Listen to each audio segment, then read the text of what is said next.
Still in the 35 litter here. Lot 9, 35-4. Ground game, time's up, excite.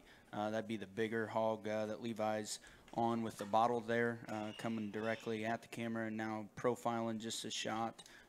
Again, Lot 9, 35-4.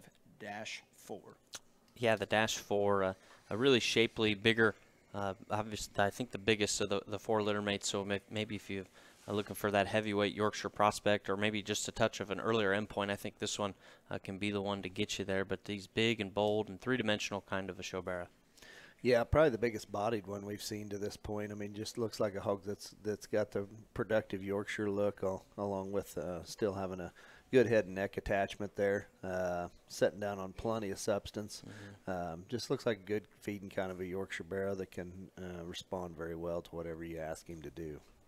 The littler hog in here, -6. So Lot 10, 35-6. Again, ground game, time's up, excite.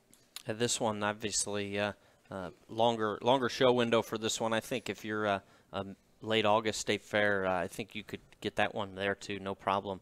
But shorter sided, still, if you study his hind leg, that's a big hind leg in relation to his body size and shape. It's square chested one, good looking one. Obviously the pound's lightest in the litter, but I think if that fits your endpoint, I think this one you get excited about.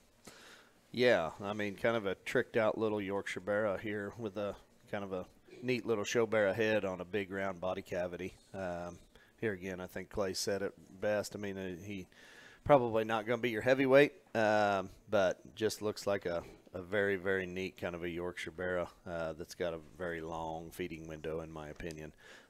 But certainly probably the neatest headed one we've seen of them all, and comes at you probably just as square and maybe even as bold as any of them. So maybe not wanting to show himself off the best, but you might want to look in on this one because I think this one's got a pretty bright future. Again, that is Lot 9 and Lot 10. 35-4 is the bigger hog closest to the camera, and 35-6 is the little barrow with a large feeding window.